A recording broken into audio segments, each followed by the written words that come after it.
নমস্কার। আজকে দেবী লক্ষ্মীর আরাধনা অর্থাৎ তার পুজো। ধন ও ঐশ্বর্যের দেবী নামে তিনি পরিচিত।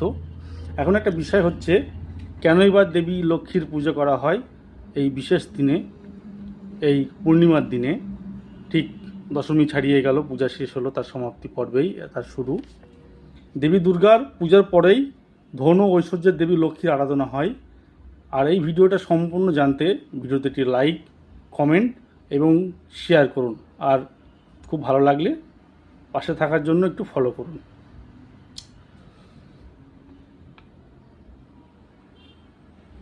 মা লক্ষ্মী পূজিত হয় দেবীপক্ষের শেষের পূর্ণিমাতে, যেটি কোজাগরী লক্ষ্মী পূজা নামে পরিচিত।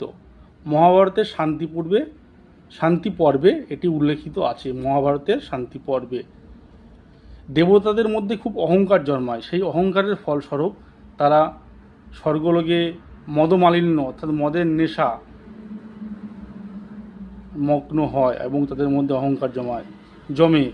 এবং ঠিক সেই সময়, কেননা যার মধ্যে অহংকার জন্মে সেখানে মা লক্ষ্মী বিরাজ করে না। সেই সময় তিনি স্বর্গলোক ত্যাগ করেন এবং সমুদ্রের অতল গভীরে তিনি চলে যান, অর্থাৎ পাতালপুরীতে চলে যান।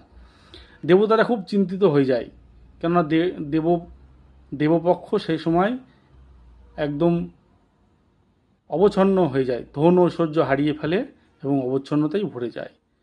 পাতালপুরীতে যেন একটা অন্যরকম আভাস চলে আসে যখন তিনি সেখানে যায়। তখন দেবরাজ ইন্দ্র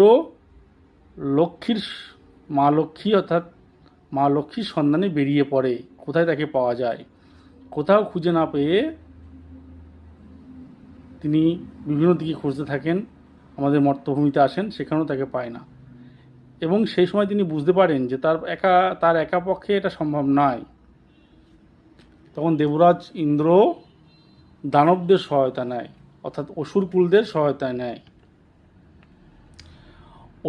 দেবরাজ ইন্দ্র অসুরকুলদের সহায়তা নিয়ে সমস্ত জায়গায় খোঁজ না পেলে সমুদ্রের অতীত গর্ভরে পৌঁছায় এবং সেখানে দেখে যে লাবণ্যতায় ভরপুর, এবং সেটা দেখেই বুঝতে পারে যে মা লক্ষ্মী এখানে বিরাজমান।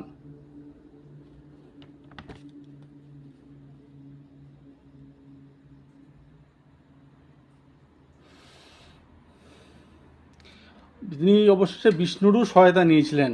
বিষ্ণুর সহায়তা নিয়ে দেবরাজ ইন্দ্র সমস্ত অসুরকুলদের সহায়তা নিয়ে সমুদ্রের অতীত গহ্বরে প্রবেশ করেছিলেন এবং সেখানে লাবণ্যতা দেখে বুঝতে পারেন যে মা লক্ষ্মী এখানেই আছেন। সমস্ত অসুরকুলের সহায়তায় দেবরাজ